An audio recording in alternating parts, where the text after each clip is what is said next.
వస్తున్న కష్టాల్ని తట్టుకోలేక నువ్వు నీ డ్రీమ్స్ని వదిలేద్దామని నిర్ణయించుకున్నప్పుడు అసలు వాటిని ఎందుకు మొదలుపెట్టావో ఒక్కసారి గుర్తుకు తెచ్చుకో. సొంత వాళ్ళు పరాయి వాళ్ళు ఎంతగా నిందిస్తున్నా అవమానిస్తున్నా ఆ సమయాన కాస్తంత మౌనంగానే ఉండు. నీ మౌనమే ఏదో ఒకరోజు తిరిగి సమాధానం చెప్పే రోజు ఖచ్చితంగా వస్తుంది. గతాన్ని తలుచుకుని పదే పదే బాధపడేంత సమయాన్ని నీ మనసుకు ఇవ్వకు. నువ్వు అలసిపోయేంతగా కష్టపడు. ఆ అలసటతో ఏదీ గుర్తుకు రానంతగా నిద్రపో. నీ గోల్ని ఎట్టి పరిస్థితుల్లో వదిలిపెట్టొద్దు. నీ చేతిలో సమయం ఉన్నప్పుడే దాని తాడో పేడో తేల్చు. 100 సార్లైనా ఓడిపో, కానీ ఒక్కసారి కూడా ఓటమిని అస్సలు ఒప్పుకోకు.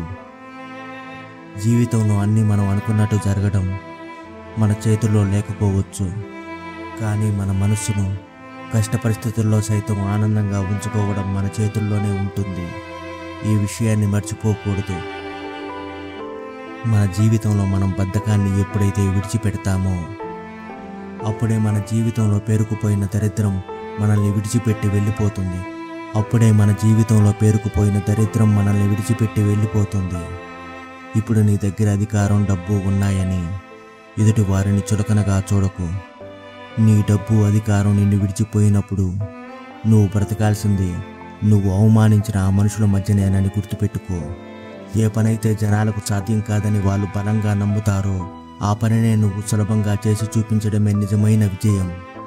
జీవితంలో గెలవాలన్న కోరిక లేనివాడు ప్రయత్నానికి ముందే ఓడిపోతాడు.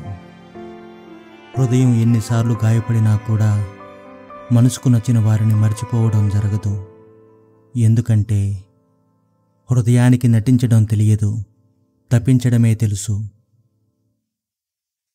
పాము కూరల్లో ఉన్న విషం కన్నా మనిషి కళ్ళల్లో ఉన్న అసూయ చాలా ప్రమాదకరమైనది.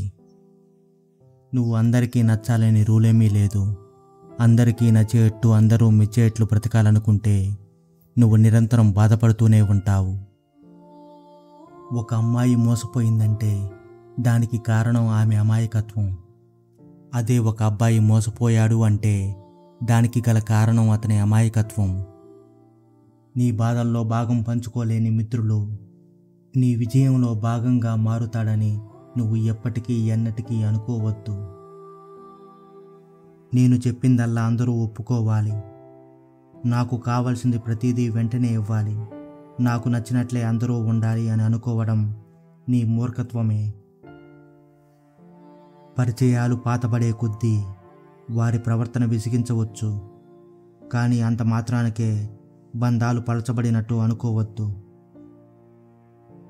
నీ జీవితంలో రంగులు వెలిసిపోయినప్పుడే నీ చుట్టూ ఉన్న వాళ్ళ అసలు రంగు బయటపడుతుంది. అటువంటి గడ్డు పరిస్థితులకు తట్టుకుని నిలబడు చాలు. జీవితంలో మళ్ళీ ఇంద్రధనుసు విరియక మానదు. జీవితంలో ఒక దారి మూసుకుపోయినప్పుడు మరొక దారి ఖచ్చితంగా తెరుచుకుని ఉంటుంది. దాన్ని గుర్తించగలగడమే విజయానికి మార్గం. మన కళ్ళకు నచ్చిన వారిని కళ్ళు మూసి తెరిచే లోపల మర్చిపోవచ్చు, కానీ అదే మన మనసుకు నచ్చిన వారిని మరణం వరకు మర్చిపోలేము. జీవితంలో నేను అనే అహంకారం ఉన్నవాళ్ళు తన చుట్టూ అందరూ ఉన్న ఒంటరి వారిగానే మిగిలిపోతారు. మనం అని భావించే వాళ్ళకి ఈ జగమంతా బంధువులే. క్షమించేవాడు మనిషి, క్షమించమని అడిగేవాడు పెద్ద మనిషి. బాధ అనేది ఎంత గొప్పదో అది వస్తూనే మనకు సొంత వాళ్ళను గుర్తుకు వచ్చేలా చేస్తుంది. సంపద అనేది ఎంత చెడ్డదో అది వస్తూనే సొంత వాళ్ళను కూడా పరాయి వాళ్ళని చేస్తుంది. తన దగ్గర ఉన్నదంతా కోల్పోయినప్పుడు మనిషి బికారి కాడు. పోయినదంతా తిరిగి ఎలాగోలా సంపాదించుకోగలను అనే నమ్మకాన్ని పోగొట్టుకున్నప్పుడే మనిషి నిజమైన బికారి అవుతాడు. కొన్నిసార్లు నీకు నువ్వే ఓదార్పునిచ్చుకోవాలి. ఎందుకంటే వెన్ను తట్టే వారికంటే వెనక నుంచి నెట్టేవారే ఎక్కువ ఈ లోకంలో. మనం మన జీవితంలో ముందుకు వెళ్ళాలంటే ఈ 5 లక్షణాలను వదిలిపెట్టండి. 1. అందరినీ సంతృప్తిపరచాలని అనుకోవడం. 2. అనవసరమైన విషయాల గురించి అతిగా ఆలోచిస్తూ సమయాన్ని వృధా చేసుకోవడం. 3. నిన్ను నువ్వే కించపరుచుకోవడం. 4.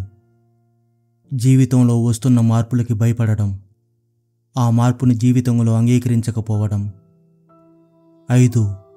గడిచిపోయిన గతాన్నే తలుచుకుంటూ అతిగా దాని గురించే ఆలోచిస్తూ ప్రస్తుతం ఉన్న సమయాన్ని వృధా చేసుకోవటం, ఈ లక్షణాలను విడిచిపెడితేనే జీవితంలో ముందుకు సాగిపోగలం. జీవితంలో ఈ ముగ్గురిని అసలు మీ దగ్గరికి రానివ్వకండి.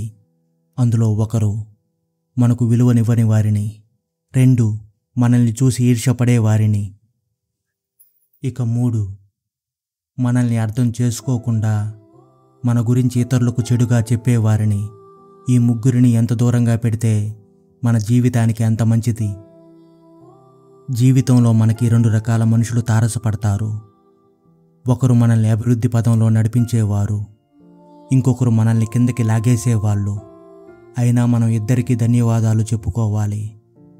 ఈ 2 అలవాట్లు మన జీవితాన్ని నాశనం చేస్తాయి. అందులో మొదటిది ఆడంబరం కోసం చేసే అప్పు, ఇక 2వది ఆనందం కోసం చేసే తప్పు. బంధాల విలువ తెలియని ఆడది, జీవితంలో బాధ్యత తెలియని మగవాడు వారి జీవితాలను వారే నాశనం చేసుకుంటారు.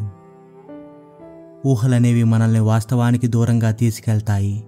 ఎంతకాలం ఊహల్లో విహరించినా తిరిగి చివరికి రావాల్సింది వాస్తవానికే. ఈ విషయాన్ని మర్చిపోకండి. తప్పు చేసి తమదే గెలుపని వాదించే వారికి ఎదురుగా అస్సలు వాదించకండి.